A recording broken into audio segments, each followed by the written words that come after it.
آپ آئے فضا مسکرانے لگی، زندگی تیرے لب گنگنانے لگی۔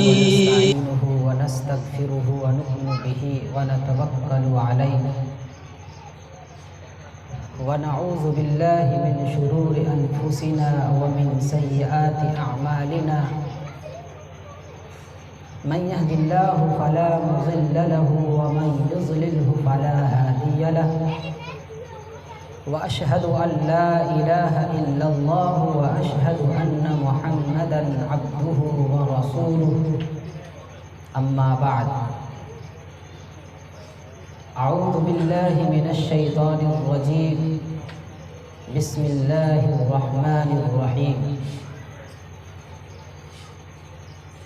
يا أيها الذين آمنوا قوا أنفسكم وأهليكم نارا وقودها الناس والحجارة عليها ملائكة غلاظ شداد لا يعصون الله ما أمرهم ويفعلون ما يؤمرون۔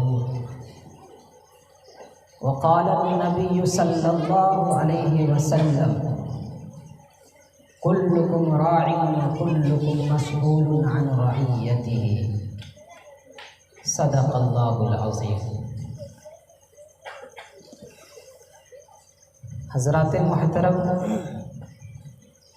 بغیر کسی تمہید کے معمول کے مطابق حمد و مناجات سے اپنی گفتگو کا آغاز کرتے ہیں، سماعت کریں۔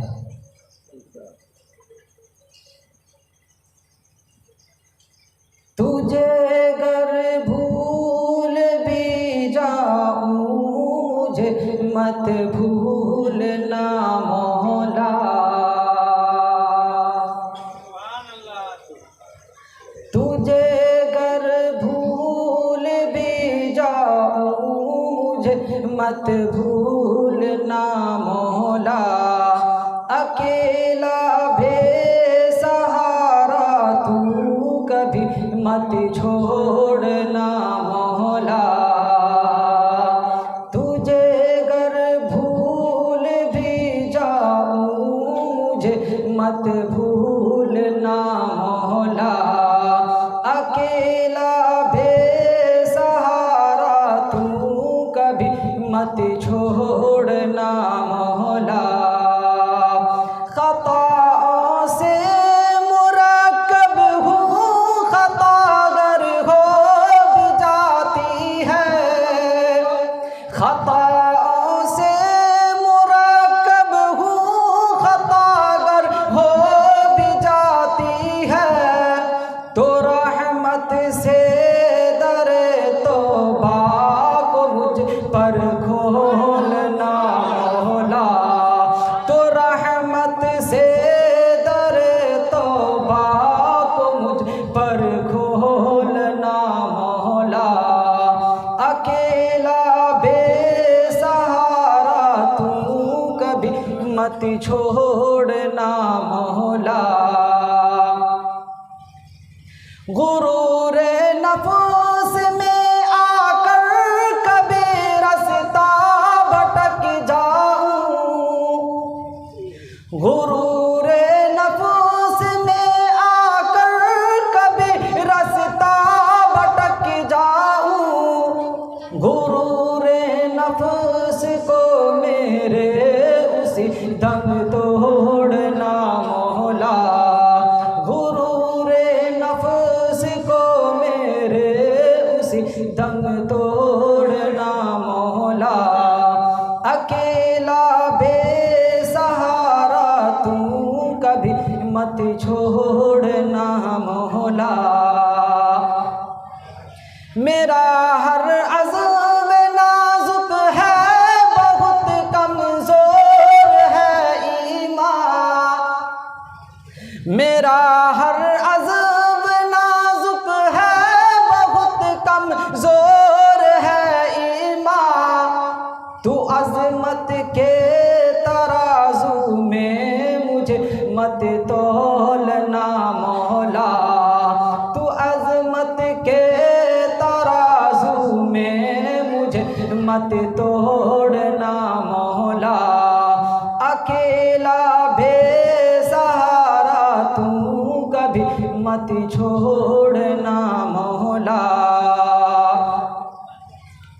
رہے حق پر مجھے رکھنا پکڑ کر میری پیشانی،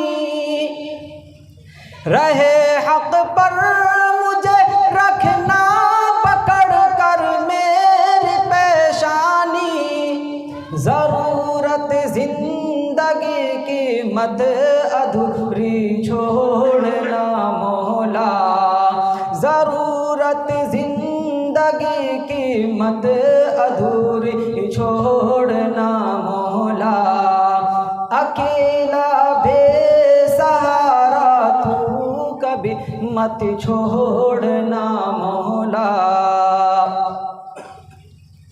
اطاعت اور شرافت کی مجھے توفیق دے کر تو، اطاعت اور شرافت کی مجھے توفیق دے کر تو، اطاعت اور شرافت کی مجھے توفیق دے کر تو، شراب نور میں اپنی محبت گھولنا مولا، شراب نور میں اپنی محبت گھولنا مولا، اکیلا بے سہارا تو کبھی مت چھوڑنا مولا۔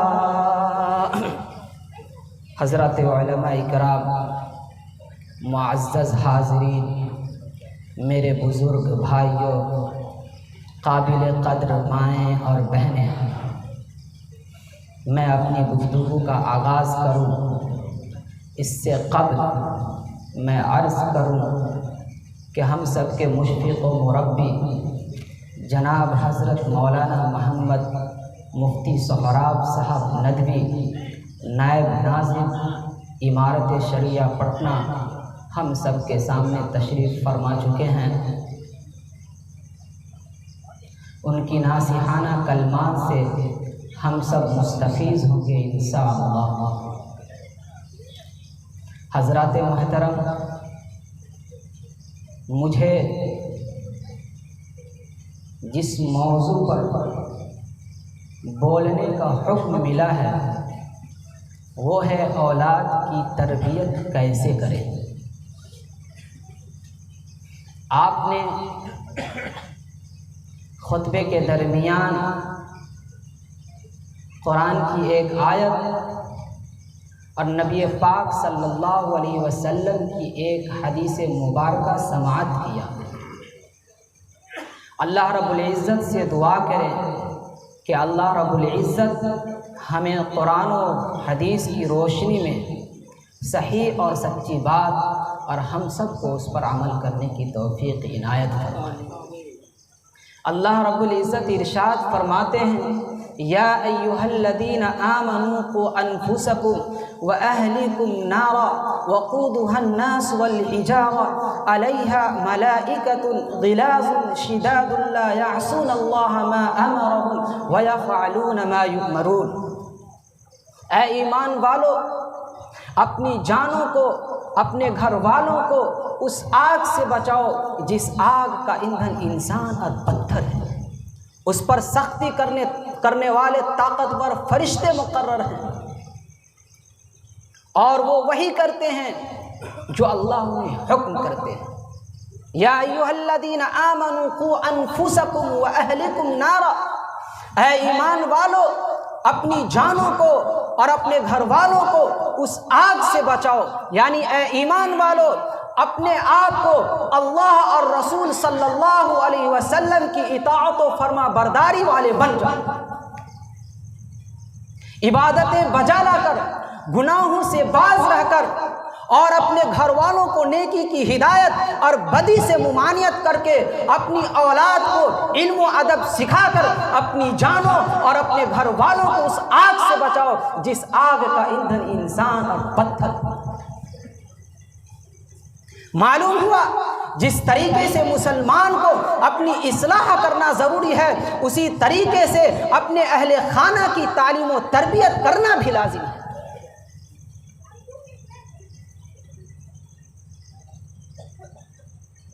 حضرت عبداللہ بن عمر رضی اللہ عنہما روایت کرتے ہیں کہ جناب محمد رسول اللہ صلی اللہ علیہ وسلم نے ارشاد فرمایا، کلکم راع وکلکم مسئول عن رعیتہ، کہ تم میں سے ہر شخص نگہبان ہے، اس سے اس کے ماتحتوں کے بارے میں پوچھا جائے گا۔ چنانچہ حاکم ہے، حاکم نگہبان ہے، اس سے اس کے رعایا کے بارے میں پوچھا جائے گا۔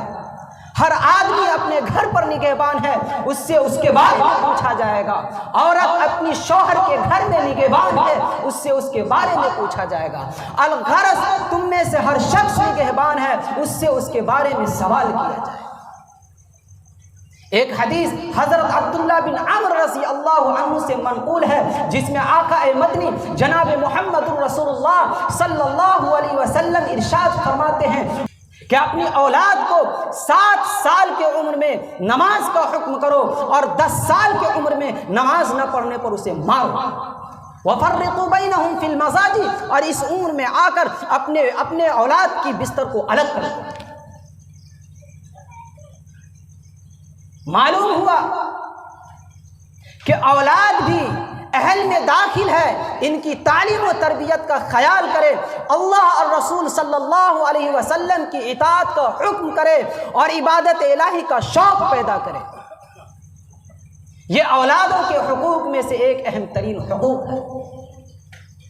آقا مدنی جناب محمد الرسول اللہ صلی اللہ علیہ وسلم نے فرمایا، اکرموا اولادکم واحسنوا آدابہم، اپنی اولاد کی عزت کرو اور انہیں اچھا ادب سکھاؤ۔ اس میں سب سے اہم کردار ماؤں کا ہے کہ وہ اپنی نسل میں عبادت کی ترغیب دلا کر اس کا شوق بچپن ہی سے پیدا کرائے۔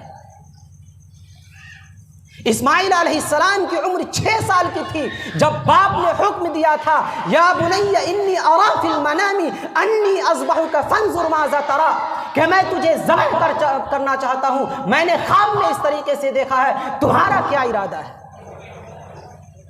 دھرتی نے آج تک اس منظر کو نہیں دیکھا، نہ زمین نے، نہ آسمان نے، نہ کائنات نے۔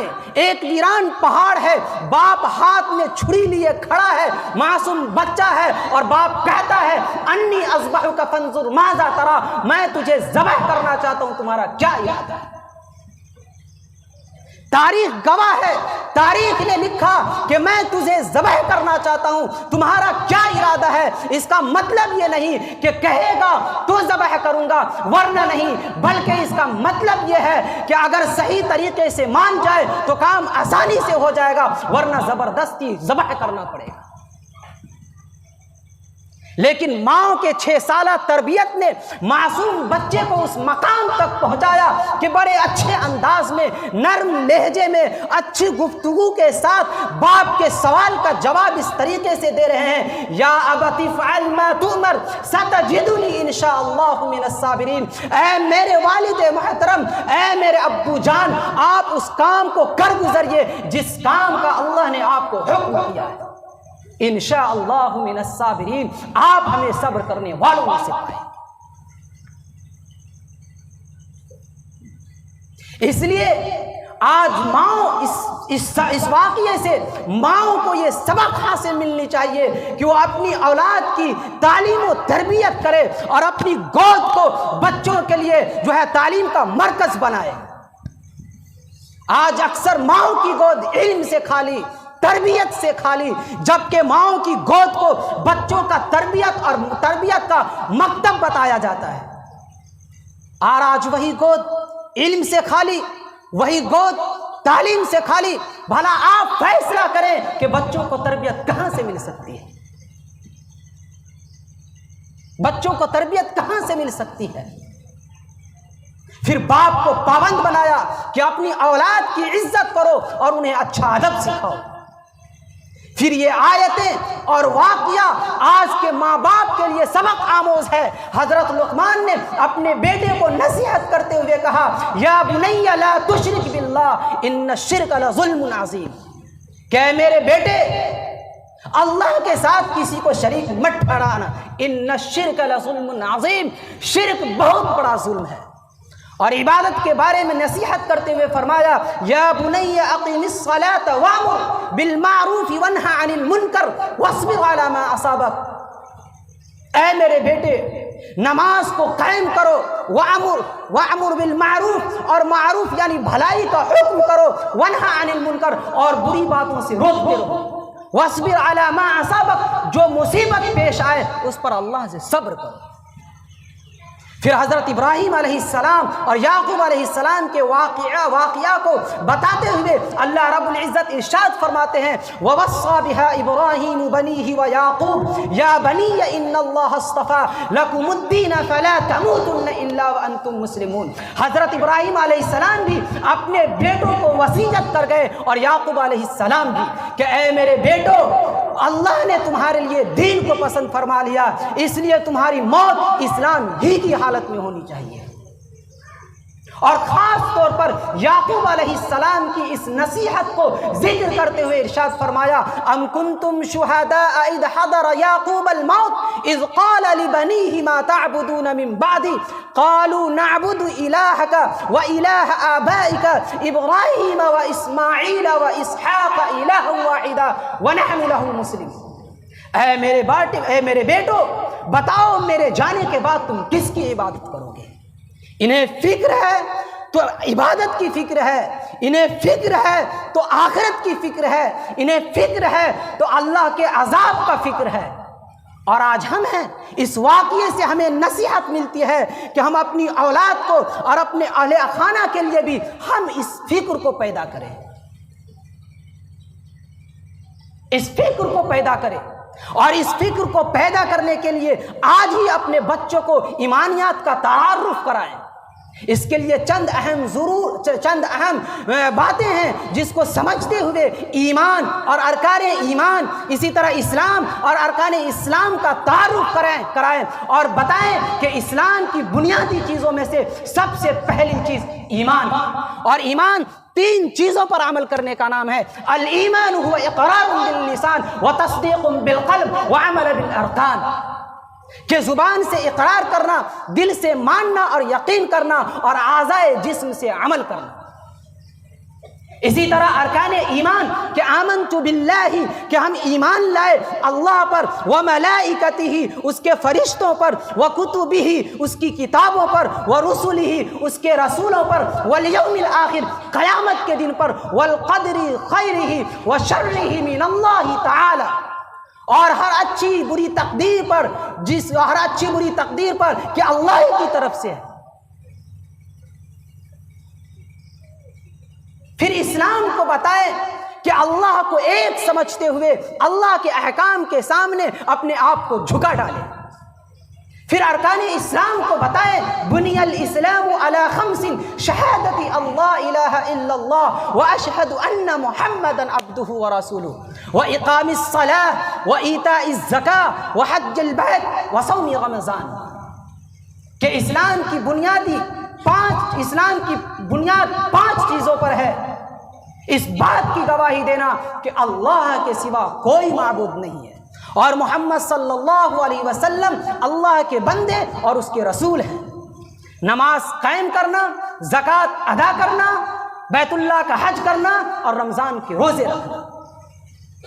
یہ چند باتیں اگر اپنے بچوں کو نہ سمجھائے اور ایمانیات کا تعارف نہ کرا سکے اور اپنے آپ کو غفلت میں پڑے رہے تو ایسا نہ ہو کہ آپ کی یہ غفلت اپنے بچوں کو مستقبل میں ایمان اور اسلام پر جمنا مشکل بنا دے. تو پھر یہ آیت آپ اچھی طریقے سے یاد رکھیں کہ ربنا انا اطعنا سادتنا وکبراءنا فاضلونا السبیل، کہ قیامت کے دن نافرمان اولادوں کو لا کر کھڑا کیا جائے گا اور ان سے پوچھا جائے گا تم نافرمان کیوں بن گئے.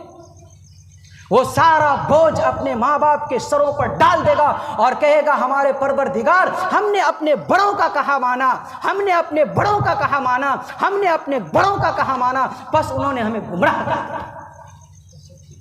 اے ہمارے پروردگار اے ہمارے پروردگار، ہم نے اپنے بڑوں کا حکم مانا، ماں باپ کے حکم کی تعمیل کی۔ انہوں نے مجھے کہا کہ تجھے گریجویشن کرنی ہے، میں نے کر کے دکھایا۔ انہوں نے کہا تھا کہ تجھے کمپیوٹر سائنس پڑھنا ہے، میں نے کر کے دکھایا۔ دنیا کے جو ٹارگٹ دیے تھے میں نے کر کے دکھایا۔ کاش اگر میرے ماں باپ دین کے راستے پر لگاتا تو ہم بھی ایمان والے بن جاتے، ہم بھی اللہ کے راستے پر لگ جاتے۔ لیکن انہوں نے دنیا کی عزتوں کے پیچھے لگایا کہ دنیا میں نام ہو، دنیا میں تعریفیں ہوں، دنیا کا رزق اچھا ہو۔ اے اللہ، اس میں ہمارا کیا قصور ہے؟ اس میں ہمارے والدین قصوروار ہیں۔ ربنا آتیہم ضعفین من العذاب والعنہم لعنا کبیرا، اے ہمارے پروردگار، ہمارے ماں باپ کو 2 گنا عذاب دیجئے اور بڑی لعنت فرمائیے۔ معلوم چلا کہ اولاد برے ہوئے تو ماں باپ پکڑے جائیں گے، اس لیے آپ کے پاس آج موقع ہے، اپنی اولاد کی اصلاح کرے، ان کی تعلیم و تربیت کا خیال کرے۔ پھر آپ کو یہ فائدہ ہوگا کہ جب آپ کا تعلق اس دنیا سے ختم ہو جائے گا تو یہی نیک اور صالح اولاد آپ کے لیے مغفرت کی دعائیں کریں گے۔ اللہ کے نبی صلی اللہ علیہ وسلم ارشاد فرماتے ہیں، اذا مات الانسان انقطع عمله الا من ثلاثه الا من صدقة جاریہ او علم ينتفع به او ولد صالح يدعو له، رواہ البخاری۔ کہ اللہ کے نبی صلی اللہ علیہ وسلم ارشاد فرماتے ہیں کہ جب انسان دنیا سے چلا جاتا ہے، جب انسان مر جاتا ہے تو دنیا کے تمام اعمال سے تعلق ختم ہو جاتا ہے، الا من ثلاث، سوائے 3 باتوں کی، الا من صدقۃ جاریہ، ایک وہ صدقہ جو اپنے حیات میں کر گیا، او علم ينتفع به، وہ علم جس سے لوگوں کو نفع ہو، او ولد صالح يدعو له، ایسا نیک صالح اولاد جو آپ کے لیے جو ہے مغفرت کی دعائیں کرے، اس کے لیے آپ کو فائدہ ہوگا۔ اس لیے آپ ہمیشہ اس بات کو اپنے اندر پیوست کریں کہ ہم اپنی اولاد کی اصلاح کریں، ہم اپنی اولاد کی دینی تعلیم و تربیت سے آراستہ کریں۔ دنیاوی تعلیم بھی دیجیے، لیکن ایسا نہ ہو کہ دینی تعلیم سے محروم کر کے دنیاوی تعلیم تک محدود رکھا۔ اگر آپ نے دنیاوی تعلیم تک اپنے بچوں کو محدود رکھا تو پھر اس اشعار کو اچھی طریقے سے ذہن نشی کر لے کہ اللہ سے کرے دور تو تعلیم بھی فتنہ، املاک بھی، جاگیر بھی، اولاد بھی فتنہ۔ اللہ سے کرے دور تو تعلیم بھی فتنہ، املاک بھی، جاگیر بھی، اولاد بھی فتنہ۔ ناحق کے لیے اٹھے تو شمشیر بھی فتنہ، شمشیر ہی کیا نعرہ تکبیر بھی فتنہ۔ یہ چند باتیں تھیں جو میں نے آپ کے سامنے گفتگو کی، آپ کے سامنے رکھی ہے۔ اللہ سے دعا کیجئے کہ اللہ ہم سب کو اس پر عمل کرنے کی توفیق عنایت فرمائے۔ مرحوم شمیم احمد مجیبی صاحب نے اپنی اولاد کی اس طریقے سے تربیت کر گئے کہ ان کی اولاد سالانہ پروگرام ایصال ثواب کے لیے منعقد کرتے ہیں۔ آخر میں حضرت مفتی صاحب سے میری درخواست ہے کہ ہم آپ کے سامنے ایک طالب علم کی حیثیت رکھتے ہیں، اس لیے ہماری گفتگو میں جو کمی اور زیادتی ہو گئی ہو آپ ہماری اصلاح فرما کر شکریہ کا موقع عنایت فرمائیں۔ وآخر دعوانا الحمد للہ رب العالمین۔